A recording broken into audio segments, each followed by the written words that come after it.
Top 10 ESL approaches and methods. An approach refers to the way you are going to deal with language learning, while a method is the practical realization of an approach. Examples of approaches are communicative approach, communicative language teaching, natural approach, and lexical approach, while examples of methods are grammar translation, direct method, audiolingual method, silent way, suggestipedia, total physical response. The grammar translation method developed in the 19th century. The teacher explains rules in detail. A wide range of vocabulary is taught in the form of a list of isolated words. Long and complex texts are read and translated. Great focus is placed on accuracy. The direct method, also known as natural method, developed at the end of the 19th, early 20th century. It was a reaction to grammar translation method. It places great emphasis on practice. Teacher and student speak together using only the target language.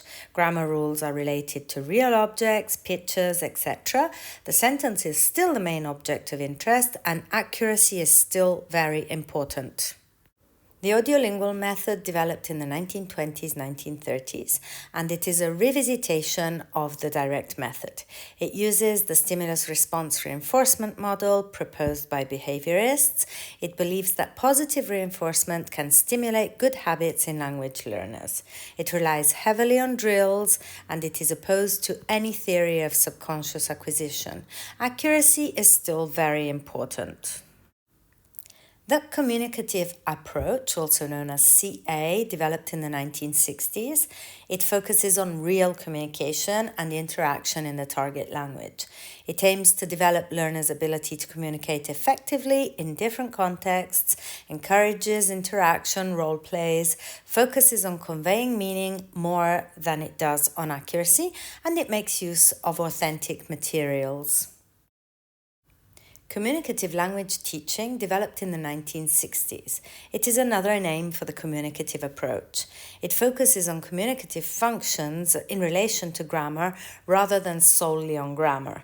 There is great exposition to language, focus on authentic and realistic communication, and it makes use of role plays. The silent way is a method developed in the 1960s by Caleb Gattegno. The teacher should be as silent as possible and lead students to problem solving. Learners should be encouraged to produce as much language as possible, and the teacher points to sounds on a phonetic chart.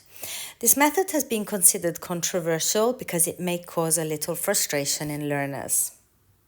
Suggestipedia is a method developed in the 1970s. It implies a student-friendly environment, positive emotions, students take on different names, and simulate a child-parent relationship with the teacher. This is called infantilization.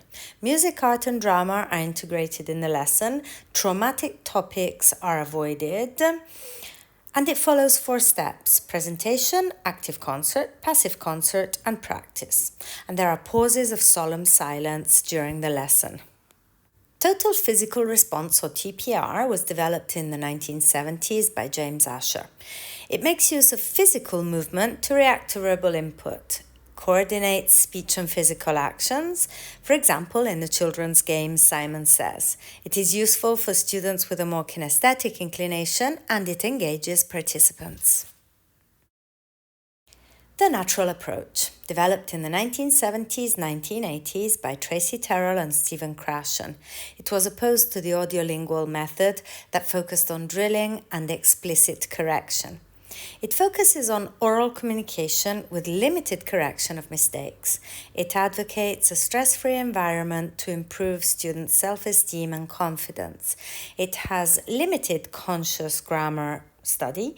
It focuses more on vocabulary than on grammar, places very little focus on drilling, and exposes students extensively to language, comprehensible input, without forcing them to produce language output until they feel ready.